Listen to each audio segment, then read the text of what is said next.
সাত্রিকা পিশাচের উপরে সূর্যের কিরণ পড়ে আর ও ভস্ম হয়ে যায়। তাই ও একটা অন্ধকার গুহায়, যেখানে একটুও আলো পড়তো না, ওখানে লুকিয়ে পড়তো। ওই গুহাটা ভূতিদের ঘাটির একটা গ্রামের শেষে, পাহাড়ের উপরে। ওই গুহার দিকে কেউ যেত না।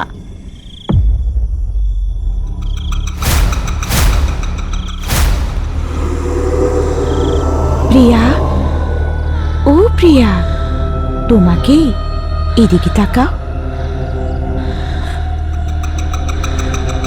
প্রিয়া, ও প্রিয়া, তোমাকে এদিকে তাকাও।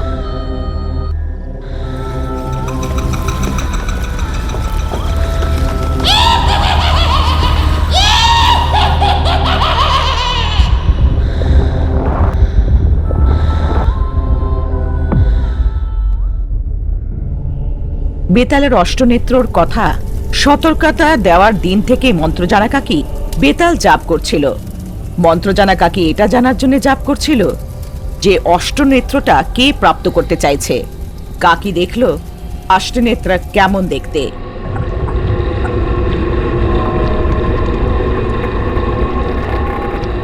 কুড়িমার কথাটাও জানার দরকার। এটা কি অষ্টনেত্র? এটা এত শক্তিশালী? সব অষ্ট রাক্ষস সিদ্ধি প্রাপ্ত করার পরে অষ্টনেত্র পাওয়া যায়, তাই না? অষ্টতন্ত্র যদি খারাপ লোকের হাতে পড়ে যায়, খুব বিপদ আসবে। কোনোভাবে এমনটা হতে বাধা দিতে হবে।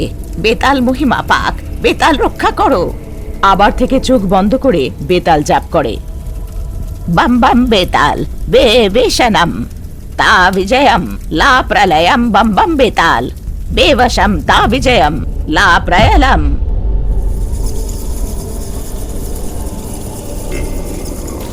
ওইদিকে ভৈরব ওই ভয়ানক নরককুণ্ডের ঘাটি থেকে বেরোনোর জন্য রাস্তাটা না জানার কারণে, ঘোর অন্ধকারে কোন দিকে যাবে সেটার বুঝতে না পেরে আস্তে আস্তে পায়ে পায়ে এগিয়ে চলেছে।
যখন কোনো বিকৃত আকৃতি ওর উপরে ঝাঁপ দেওয়ার চেষ্টা করছিল, ও নিচে পড়ে গেল। পড়ার সময় নিচে পাথরের সাথে মাথা ঠেকিয়ে অজ্ঞান হয়ে পড়ে গেল।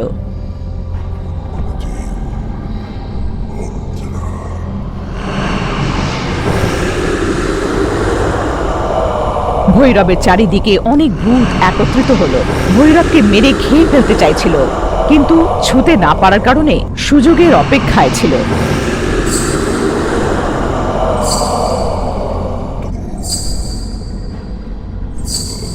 এরই মধ্যে যে ভূতেরা ভৈরবকে ঘিরেছিল, কোথা থেকে যেন নুপুরের আওয়াজগুলো শুনে অন্ধকারে পালিয়ে গেল।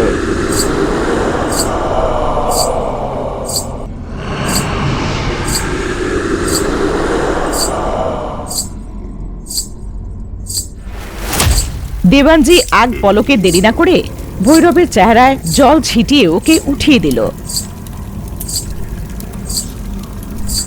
নরকুণ্ডের থেকে মশালের আলো দেখিয়ে ওকে বাইরে নিয়ে যাচ্ছিল।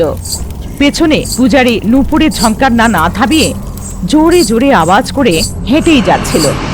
ওই ভয়ানক নুপুরের আওয়াজে সব ভূতেরা ওই অন্ধকার নরকুণ্ডের দেওয়ালের সাথে চিপকে গেছিল। দেবানজি মশালের আলোতে অনেক দূর হেঁটে একটা সুড়ঙ্গের কাছে নিয়ে এসে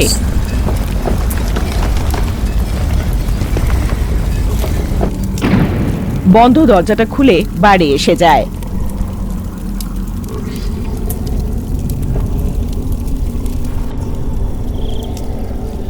দিওয়ান মশাই, এইটা কি? আপনি ভেতরে কি করে আসলেন? এই রাস্তাটা কিসের? যারা নরককুণ্ডতে পড়ে যায়, ভূতেদের হাতের মৃত্যু ছাড়া ওদের কাছে তো কোনো উপায় থাকে না। আছে, নরককুণ্ডতে যাওয়ার জন্য আরেকটা রাস্তা আছে, কিন্তু এই গুপ্ত রাস্তার বিষয় শুধু পূজারীর পরিবারই জানে। আমি তোমাকে যেরম হোক করে বাঁচানোর জন্য মন খারাপ করছিলাম, তো উনি এইটা সহ্য করতে পারলেন না আর নিজে আমাকে এই গুপ্ত রাস্তার বিষয় বলে দিলেন। কিন্তু সেই ভূতেরা এখনো অবধি কিচ্ছু করেনি তোমাকে। এইটা দেখে তো আমরা আশ্চর্য। হ্যাঁ বাবা, এখনো তুমি বেঁচে আছো, এইটা তোমার মায়ের করে থাকা পুণ্য। না হলে সেই নরককুণ্ডতে পড়ে থাকা লোকেরা কিছুক্ষণের মধ্যেই মারা যায়। এইটা আশ্চর্যের কথা, তুমি এখনো বেঁচে আছো। তোমাকে বাঁচানোর জন্যে আমার সঙ্গে পূজারী অনেক সাহস দেখালেন। আমার কিছুই না দিওয়ান মশাই, যতক্ষণ আমার হাতে পায়ে নুপুর আওয়াজ করতে থাকবে ততক্ষণ ভূত আমাদের কাছে আসতেও পারবে না। সত্যি বলতে আপনি নিজের প্রাণের বিপদ করে নরককুণ্ডতে এসেছেন। ভৈরবকে বাঁচানোর জন্য আমার প্রাণ গেল, আমার কোনো অসুবিধা নেই। আমার জন্য আপনাদের সকলের প্রেম দেখে আমি খুব খুশি, কিন্তু আপনারা আমাকে বাঁচালেন কেন? বাবা তো আমাকে গ্রামে ফিরে যেতে দেবেন না। তুমি কিছু করনি, এইটা তুমিও জানো। কেউ আগের থেকে ষড়যন্ত্র করে তোমাকে ফাঁসিয়েছে। এইসব দোষগুলো সবকটাই মিথ্যে। তোমাকে প্রমাণ করতে হবে বাবা, তার জন্য অধিকার দরকার। তুমি একটা সাধারণ মানুষ রূপে গ্রামে প্রবেশ করো না, জমিদার হয়ে যেও তুমি। নিজের বোন, নিজের ভাই আর নিজের ছোট মাকে মারতে চাইলে এই বদনামের সঙ্গে বেঁচে থাকা মরার মতনই। এই দোষ তোমার মা রাজেশ্বরী দেবীর জন্য কলঙ্ক হয়ে যাবে। কে দোষ দিয়েছে এইটা জানো, আর তোমার বাবাকে দিয়ে এই শাস্তি দাও। এমন করো যে তোমার বাবা প্রশংসা করুক তোমার। হ্যাঁ ভৈরব, তুমি এইখান থেকে পূর্ব দিকে যাও, 3টে পাহাড় জঙ্গল পার করো, তারপরে তোমাকে কেউ চিনতে পারবে না। সাবধানে গিয়ে ফিরে এসো। এইভাবে নরকুণ্ডর থেকে ভৈরবকে পূজারী আর দেবানজি বাঁচিয়ে পাঠিয়ে দেয়। অনেক দিনের যাত্রা করার পরে দাদু আর নাতি দুজনে ঘাটিতে পৌঁছায়। অন্ধকার হয়ে আসছিল। নাতি আজব মূর্তিগুলোকে দেখে ভয় কাঁপছে। দাদু, কেমন বিদঘুটে শিল্পগুলো, আমার তো দেখেই ভয় করছে। চলো না আমরা ফিরে যাই আবার। এত দূরে ভয় পেয়ে পালানোর জন্য এসেছি নাকি? সে অচল মূর্তিগুলো কিচ্ছু করতে পারবে না। পেছনে মুড়ে দেখবে না, সোজা চলতে থাকো তুমি। এইটা বলে হবেন্দ্র দাদু তলোয়ার নিয়ে এগিয়ে যাচ্ছে। নাতি পেছনে হাঁটছে। কমলাভূত ওদের পেছনে আসছে। প্রিয়া, ও প্রিয়া, এদিকে তাকাও। প্রিয়া, ও প্রিয়া, এদিকে তাকাও, এদিকে তাকাও। দাদু ওকে আগে থেকে জানিয়ে রেখেছিল, কিন্তু তাও নাতি কমলাভূতের আদরের আওয়াজ শুনে পেছনে ঘুরলো আর শিলা হয়ে গেল।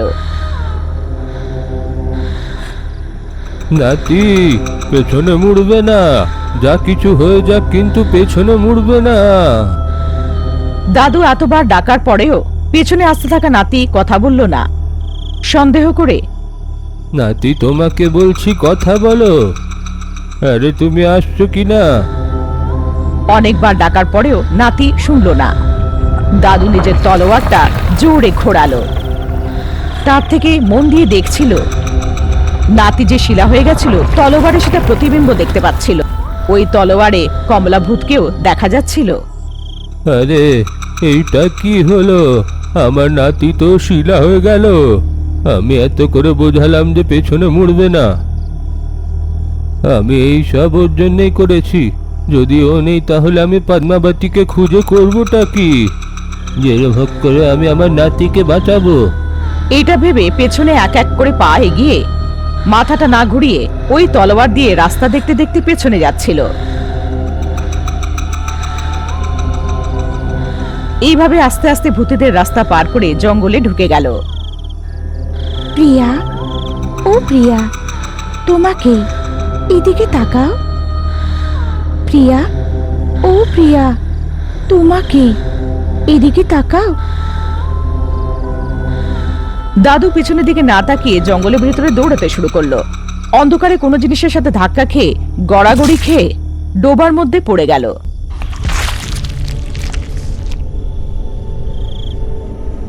বাঁচাও, বাঁচাও, আরে কেউ তো বাঁচাও।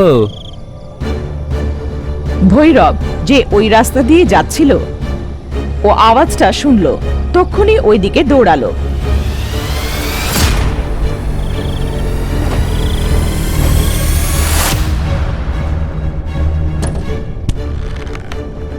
ডোবাতে দাদু ডুবে যাচ্ছিল, কিন্তু একটা গাছের শাখা দিয়ে উল্টো ঝুলে হাত ধরে ডোবার থেকে তাকে বাইরে বার করলো আর বাঁচিয়ে আনলো।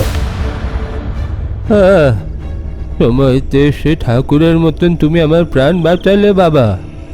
যদি তুমি আসতে কিছুক্ষণ দেরি করে দিতে, তাহলে তো আমি কাদার মধ্যে ফেসেই মারা যেতাম বাবা। না হলে সেই ভূতেদের হাতে পড়ে মারা যেতাম আমি। ভূতের হাতে মরা কি দাদু? হাবেন্দ্র দাদু ভৈরবকে যা কিছু হয়েছিল বিস্তারিতভাবে জানালো। ও, আপনার নাতি কি শিলারূপে পরিণত হয়ে গেছে? আপনার নাতিকে বাঁচানোর জন্য কোনো উপায় থাকলে বলুন দাদু, আমি সেটা করব। আমি জানি না কোনো রাস্তা আছে কিনা বাবা, কিন্তু মহুয়াতে মন্ত্রকাকির নামের এক তান্ত্রিকা আছে। উনি খুব ভালো, উনি বাঁচাতে পারবেন। যখন আমি ছোট ছিলাম, ভূতেদের রাস্তাতে কমলা ভূত ওর ডাকে পেছনে মুড়ে দেখলে শিলারূপে পরিণত হওয়া। এই গ্রামটাকে মন্ত্রকাকি আর শঙ্কর নামের এক ঘি ব্যাপারী মিলে এই কমলার আত্মাকে অগম্য লোকে পাঠিয়ে দিয়ে গ্রামবাসীদের বাঁচিয়েছিল। আমার ভালো করে মনে আছে। গ্রামবাসীরা সেই মন্ত্রকাকির বিষয়তে, সেই ভূত আর পিশাচের বিষয়ে বিভিন্ন রকমের গল্পগুলো নিজেদের মধ্যে চর্চা করত। তার ডাকের ব্যাপারে আমি আগের থেকেই জানতাম, তাই জঙ্গলে আসার সময় তার ডাক শুনেই আমি বুঝতে পেরে যাই এইটা সেই কমলা ভূতের মতনই। তাই আমি নাতিকে বারবার বলেছিলাম পেছনে মুড়ে একদম দেখবে না। সে মূর্খ, তার ভাগ্যে এমনই লেখা ছিল সেই ভূতের শিকার হওয়া। দাদু, আপনার কথার অনুসারে সে কমলা ভূতকে তো কাকি অনেক বছর আগেই মেরে ফেলেছিল। যদি আপনার ছোটবেলাতেই সেই তান্ত্রিকা বুড়ি ছিলেন, এখন অবধি বেঁচে থাকতে পারেন কি করে? আপনার বয়সই তো প্রায় 80 হবে। কারণ সে মন্ত্র কাকি, তাই ওনার কাছে বেতাল মুকুট আছে, যেই কারণে ওদের আয়ু বাড়ে না বাবা। ও, তাই নাকি? তো কি ঠিক তেমনই ভূত এই রাস্তাতেও আছে নাকি? না সেই কমলা ভূতই আবার ফিরে এসেছে? জানি না, আমি ছোটবেলার থেকে কমলা ভূতের ব্যাপারে শুনেছিলাম, কিন্তু কখনো তাকে দেখিনি। আমি আমার জাদু তলোয়ারকে আয়নার মতন ব্যবহার করে আমার নাতিকে শিলারূপে পরিণত হতে দেখেছি। নিজে ডাক দিয়ে লোকেদেরকে ফাঁসিয়ে পাথর বানিয়ে থাকা সেই ভূতকে দেখলাম। এইটা কমলা ভূত হতে পারে কিংবা নাও হতে পারে। কিন্তু তুমি এই রাস্তা দিয়ে কেন আসছো বাবা? ভৈরব ওর সাথে যে অন্যায়টা হয়েছিল সেটা হত্যার আরোপ পেয়ে নিজের বাবার হাতে সাজা পেয়ে নরককুণ্ডের মধ্যে আমার নিজে গ্রামে ফিরে যাওয়ার জন্যে, যদি আমি একটা সাধারণ লোক হয়ে গ্রামে ফিরে যাব তাহলে আমাকে বন্দি করে নেওয়া হবে। আমাকেও একটা জমিদার হতেই হবে, কিংবা আমাকে প্রমাণ করতে হবে যে আমার উপরে সেই হত্যার দোষটা আছে সেটা মিথ্যে, আর জানতে হবে যে দোষীটা কে। ততদিন আমি গ্রামে পা রাখতে পারবো না। তোমাকে ষড়যন্ত্রতে ফাঁসি থাকা লোক সেই গ্রামেই আছে। তুমি এইখানে থেকে সেটা কি করে জানবে? তুমি যদি গ্রামে থাকো তাহলে জানতে পারবে যে তোমাকে ষড়যন্ত্রের মধ্যে কে ফাঁসিয়েছিল, কিংবা তোমাকেও জমিদার হতে হবে, কারণ একটা জমিদার আরেকটা জমিদারকে শাস্তি দিতে পারে না। হ্যাঁ দাদু, তাই আমি এই খোঁজে বের হয়েছি। তো ঠাকুর আমাদের দুজনকে একই রাস্তায় এনে ঠিক কাজ করেছে। রামপুরা গ্রামের গ্রাম প্রধান গজানন দাসের মেয়েকে পিশাচ উঠিয়ে নিয়ে গেছিল সেটা বিস্তারিতভাবে তাকে জানিয়ে, পিশাচ দ্বারা পদ্মাবতীকে উঠিয়ে নিয়ে থাকা, ওকে যদি জ্যান্ত নিয়ে আসতে পারো তো তার বাবা গজানন দাস তোমার বিয়ে তার সঙ্গে দিয়ে তোমাকে রামপুরের জমিদার বানিয়ে দেবে। আমার নাতি যেইটা করতে পারলো না সেইটা তুমি করো। এই জাদু তলোয়ারটা নিয়ে নাও, সাহসের সঙ্গে ভূতেদের রাস্তায় যাও। যত ডাকুক যা হয়ে যাক পেছনে মুড়ে দেখবে না।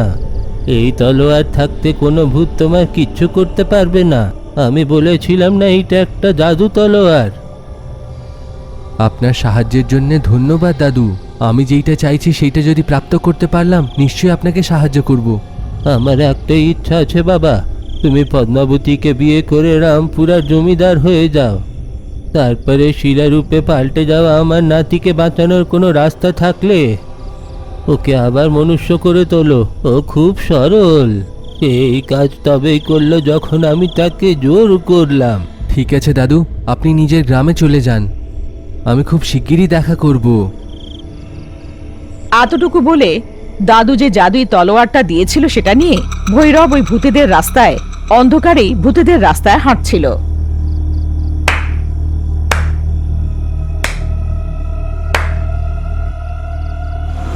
প্রিয়া, ও প্রিয়া, তোমাকে এদিকে তাকাও। প্রিয়া, ও প্রিয়া, তোমাকে এদিকে তাকাও। কমলাভূত যতই আদরে ডাকুক না কেন, ওর ওই আদরে ডাক শুনেও পেছনের দিকে না তাকিয়ে সোজা হেঁটে যাচ্ছে। এইভাবে তাড়াতাড়ি করে হেঁটে গ্রামের সীমানা পার করে গ্রামে পা রাখে।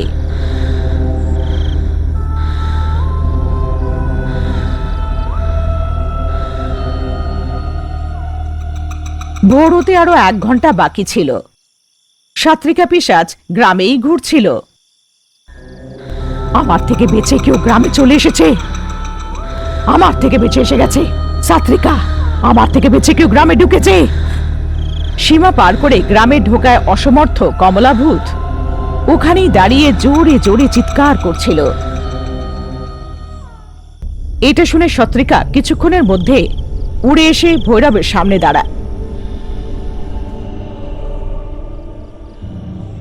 ভূতেদের রাস্তায় কমলাভূত থেকে বেঁচে গ্রামে প্রবেশ করলে কি করে এলে?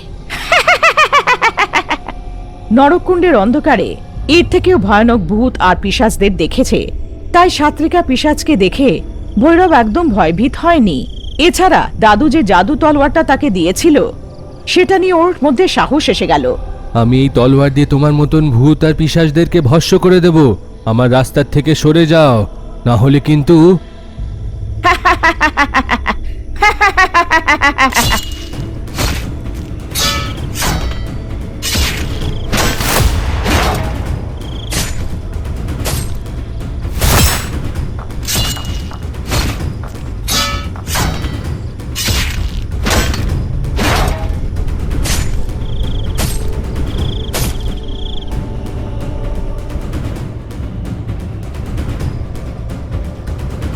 ছাত্রিকা জাদু তলোয়ারটা ভেঙে ফেলে দিল,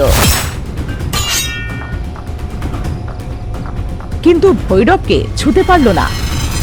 কোনো একটা শক্তি ভৈরবকে ছুতে দিচ্ছিল না। ও লাফিয়ে অন্যদিকে সরে গেল। যেই সূর্য উদয় হচ্ছিল ওখান থেকে ও পাহাড়ের গুহায় ফুর করে উড়ে যায়।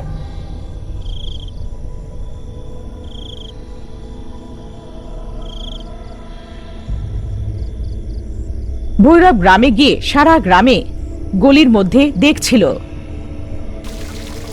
গ্রামের মধ্যিখানে একটা বড় কুয়ো ছিল, তার মধ্যে মাটি দিয়ে জল উঠছিল। তার মধ্যিখানে একটা আজব ভয়ানক মূর্তিকে দেখেই যাচ্ছিল।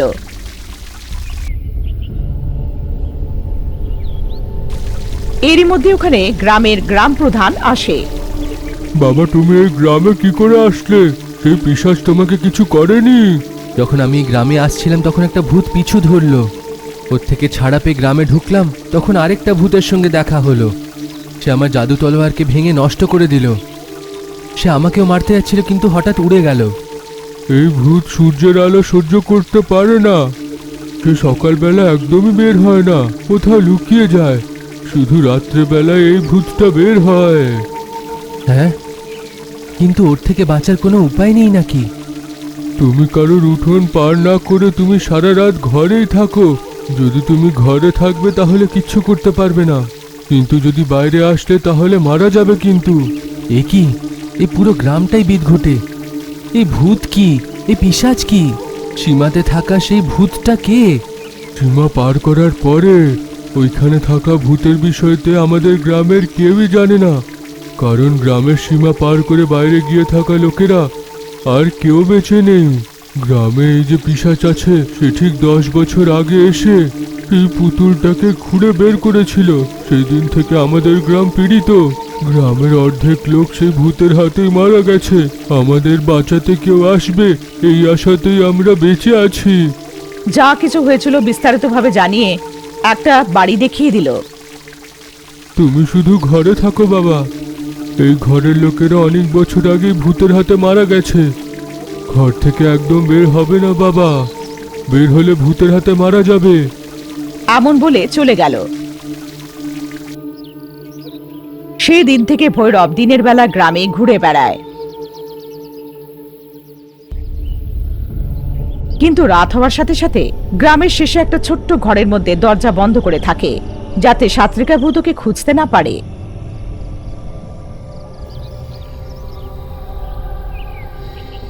যখন কি এমন ছিল, একদিন ভর দুপুরে যখন পুরো গ্রামটা নিস্তব্ধ ছিল,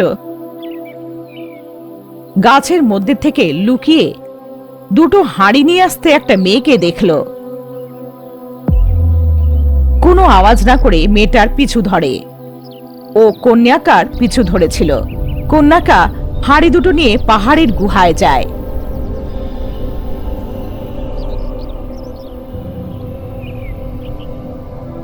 ভৈরব পাহাড়ের গুহায় গিয়ে ভেতরে কি হতে যাচ্ছে সেটা দেখছিল।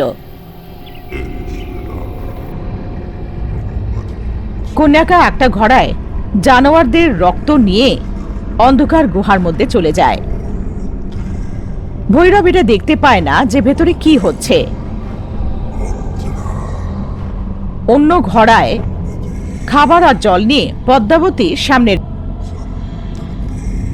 এখন কেঁদে আর লাভ নেই, পেট ভরে খাবার খাও, কারণ তুমি শত্রুকার হাত থেকে কোনোদিনও বাঁচতে পারবে না। তোমার ভালোর জন্য বলছি। ঠিক আছে, তুমি আজকেও তোমার সাথে বাড়ি নিয়ে যাবে তো? যদি তুমি খাবার খেয়ে কান্না বন্ধ করো তাহলে সাত্রিকাকে জিজ্ঞেস করে তোমাকে বাড়ি নিয়ে যাব, ঠিক আছে? এই পদ্মাবতী যখন খেয়ে নেয়, কন্যাকা ওই অন্ধকার গুহায় যায় যেখানে সাত্রিকা থাকে। সাত্রিকাকে কোনো মতে বুঝিয়ে পদ্মাবতীকে ও বাইরে নিয়ে যায়। ভৈরব যে এসব কিছু লুকিয়ে দেখছিল, কিন্তু গুহার মধ্যে কে ছিল, গুহার মধ্যে ঘোড়াগুলোর মধ্যে কি নিয়ে গেছে সেসবও দেখতে পারল না। এই মেয়েটা ভূতেদের ঘাটির বিষয়ে নিশ্চয়ই কিছু জানবে। এর সঙ্গে যদি বন্ধুত্ব করা যায় তাহলে জমিদার মশাইয়ের মেয়ে পদ্মাবতীর বিষয়তে কিছু একটা বলতে পারবে। এমনটা ভেবে ও বাড়ি চলে গেল। কন্যাকেও অন্ধকার হওয়ার আগে সবার থেকে লুকিয়ে পদ্মাবতীকে ওই গুহায় ছেড়ে আসে। আমি তোমার ভালোর জন্য বলছি, আগের মতন পালানোর চেষ্টা করো না, ব্যর্থ হবে। ভুলেও যদি তুমি সীমানা পার করে নাও, ভূতেদের হাতে মরে যাবে, ঠিক আছে? আমি তেমনটাই করব যেমন তুমি বলবে। এমনটা বলে অন্ধকার গুহার মধ্যে গিয়ে বসে পড়ে। কন্যাকা নিজের বাড়ি চলে গেল। অর্ধেক রাত হয়ে গেল। অনেক অন্ধকার হওয়ার পরে, সারা গ্রাম নিস্তব্ধ হওয়ার পরে গুহার মধ্যে থেকে আলমোড়া ভেঙে সাত্রিকা পেশজ বেরোলো।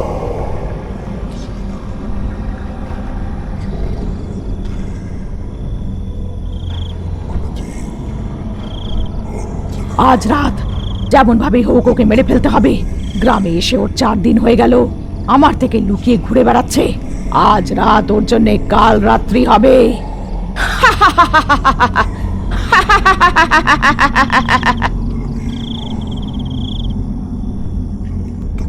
কন্যাকা, বাইরে এসো, তোমার সাথে কাজ আছে।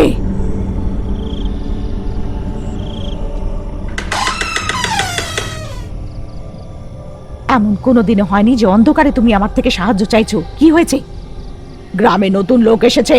গ্রাম প্রধান ওকে গ্রামের শেষের দিকে একটা বাড়িতে থাকতে বলেছে। আমার থেকে ভয় পেয়ে ও রাত্রে বাইরে বেরোচ্ছে না। তুমি যা কিছু করে ওকে সীমানা পার করাও। কোনোভাবে ওকে আজ রাত্রে মেরে ফেলতে হবে। হ্যাঁ, আমি সকালে সবাইকে বলতে শুনেছি যে ও হাতে তলোয়ার নিয়ে গ্রামে ঢুকেছে। ওর হাতের তলোয়ারে বোধহয় কোনো শক্তি রয়েছে। ওটা বোধহয় মহিমান্বিত তলোয়ার। ওর হাতে যা আছে ওটা জাদু তলোয়ার, ওটা সাধারণ তলোয়ার। তাহলে তুমি ওকে কিছু করতে পারলে না কেন? এটা আমিও বুঝতে পারছি না। তাই তোমাকে যে করে হোক ওকে বাড়ি আনতে হবে। তখন জানতে পারবো যে ও শক্তিশালী না হলে আমি কমজোর। ঠিক আছে, তুমি আমার পেছনে এসো। কন্যাকা ভাব দেখালো যেন কিছু খারাপ হতে চলেছে। দৌড়ে দৌড়ে গিয়ে ভৈরবের ঘরের দরজা খটখট করে। বাঁচাও, বাঁচাও, কৃপা করে বাঁচাও। ভৈরব চিৎকারগুলো শুনে দরজা খুলতে যায়। কন্যাকাকে যেও দেখে। এইটা কি সেই মেয়েটাই নাকি যাকে আমি সকালে গুহার মধ্যে দেখেছিলাম? এই মেয়েটা ভূতেদের ঘাঁটির রহস্য নিশ্চয়ই জানবে। মেয়েটার সঙ্গে বন্ধুত্ব করার এটা সঠিক সময়। ভেতর থেকে কন্যাকার আসার কারণ জিজ্ঞেস করে। কি হয়েছে? ভয় পাবেন না, বলুন কি হয়েছে। আমি যতটা পারবো ততটা সাহায্য করব। কৃপা করে আমার বাড়ি আসুন। আমার মা মরতে বসেছে, পেট ব্যথায় ছটফট করছে। কৃপা করে আসুন। আমার মাকে আমি একলা বইদের কাছে নিয়ে যেতে পারবো না। কিন্তু গ্রামের প্রধান তো বলেছিল যে ঘরের বাইরে একদম পা রাখবে না। যদি তুমি এমন করবে তাহলে নিশ্চয়ই পিশাচদের হাতে তুমি মারা যাবে। এটা সত্যি, কিন্তু আজ তো পূর্ণিমা। পূর্ণিমার চাঁদের আলোয় পিশাচ ঘোরে না। আমি তো এলাম, আমাকে কিছু করতে পারলো? ভয় না পেয়ে আসুন। এই গ্রামের লোকেদের অন্ধবিশ্বাস। আপনি তো অন্য গ্রামের। কৃপা করে এসে আমার মাকে বাঁচান।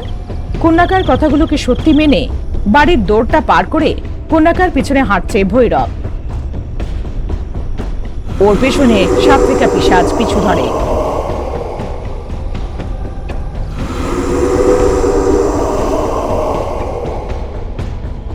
সাত্রিকা যতই চেষ্টা করুক ভৈরবকেও ছুতেই পারছিল না। কন্যাকা এসব দেখে ভীষণ আজব লাগে। এ কি, সাত্রিকা পিশাচও একে কিছু করতে পারছে না?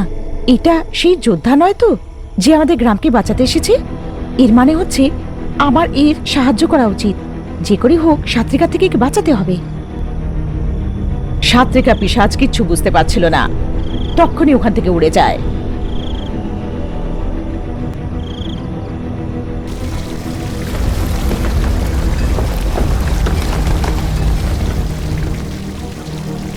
আমিও একে কিছু করতে পারলাম না। কমলাভূত একে কিচ্ছু করতে পারলো না। এর মানে হচ্ছে এটা সে যে পদ্মাবতীর জুটি, যেমন ক্রুরিম গ্রন্থে জানানো হয়েছে।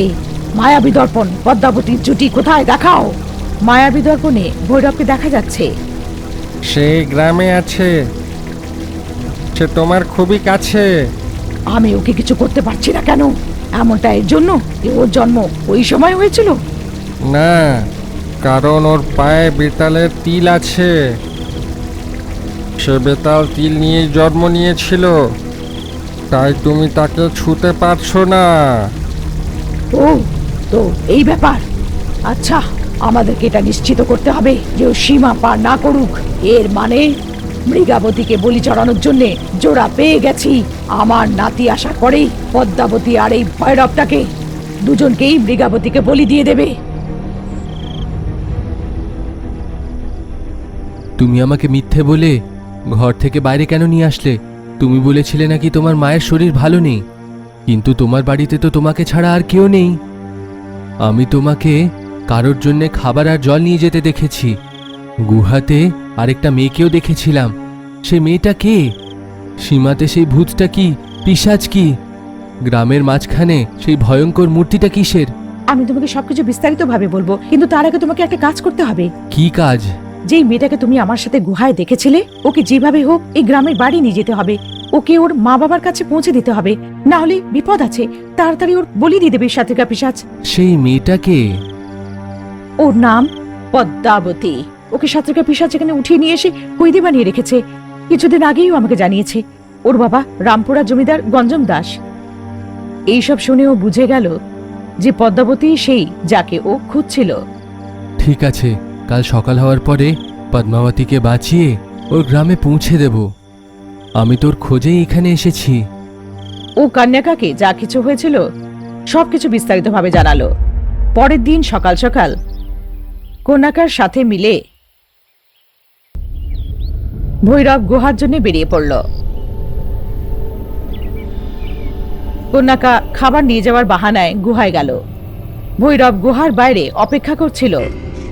একটা ঘড়ায় মুরগির রক্ত নিয়ে গিয়ে অন্ধকার গুহায় সাত্রিকার সামনে রেখে দেয়। ও নিজেই এসেছে, বলির জন্যে বর পেয়ে গেছি। ওই বিদেশি কি পদ্মাবতীর জুড়ি? হ্যাঁ, কিন্তু পদ্মাবতী এই রহস্যের কথা যেন কোনো ব্যাপারে না জানতে পারে। ঠিক আছে ঠিক আছে, তুমি আমাকে ভরসা করো তো। রোজকার মতন পদ্মাবতী আর আমি গ্রামে একটু ঘুরে চলে আসব। এইভাবে সাত্রিকাকে বুঝিয়ে পদ্মাবতীকে খাবার দিয়ে, যদি তুমি তাড়াতাড়ি খেয়ে নাও, সবসময় মতন আমরা বাইরে ঘুরতে যাব। তোমাকে বাড়ি নিয়ে যাওয়ার জন্য সাত্রিকার অনুমতি চাইব, ঠিক আছে? এইভাবে সবসময়ের মতন সাত্রিকার সাহায্য করা নাটক করে পদ্মাবতীকে গুহার বাইরে নিয়ে আসে। পদ্মাবতী, তোমার বেঁচে পালানোর এখন সময় এসে গেছে। এই বীর তোমাকে খুঁজতে এসেছে। ভৈরব তোমাকে তোমার গ্রাম রামপুরায় নিয়ে যাবে। একদম চিন্তা না করে ওর সাথে যাও। যেমনও বলে তেমনই করবে, কারণ ভূতেদের রাস্তা থেকে বেঁচে আসা এই একমাত্র যোদ্ধা, বীর যোদ্ধা। ধৈর্য না, খুব সাহস আছে আমার মধ্যে। যদি সেই জাদু তলোয়ারটা থাকতো তাহলে আমি পদ্মাবতীকে এই ভূতেদের রাস্তা পার করিয়ে দিতাম। কিন্তু এখন একটু চিন্তায় আছি যে পার করাতে পারবো কি না। আসল কথা তোমাকে বলি, যে তলোয়ারটা তুমি এনেছিলে ওটা কোনো জাদু তলোয়ার নয়, ওটা সাধারণ তলোয়ার। তোমার মধ্যে কোনো শক্তি আছে যেটা তুমিও জানো না। ভূতেদের রাস্তা, ওই ভূতেরা তোমার কিচ্ছু করতে পারবে না।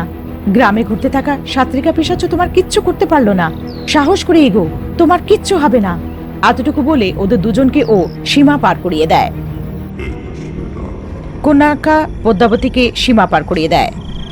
এই কথাটা না জেনে সাত্রিকা পিশাচ অন্ধকার গুহায় মজা করে রক্ত খাচ্ছিল।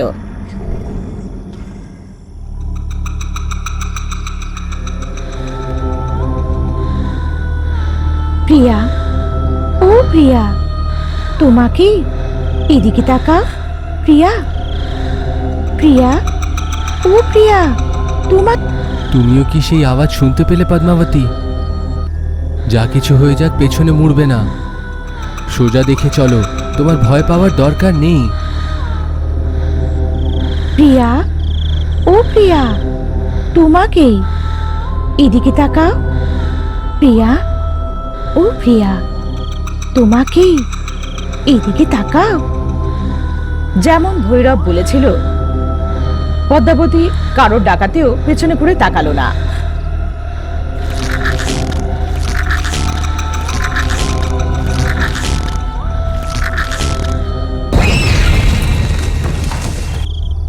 কিন্তু একটা হাত এসে পদ্মাবতীর কাঁধে পড়ে। ভয়ের চোটেও পেছনে ঘুরল, আর ওখানে শিলায় বদলে গেল। ভৈরবের হাতের মধ্যে পদ্মাবতীর হাত পাথরের মতন বদলাতে দেখে ভৈরব ঘাবড়ে পেছনের দিকে তাকালো, কিন্তু ভৈরব শিলাতে বদলালো না। পদ্মাবতী!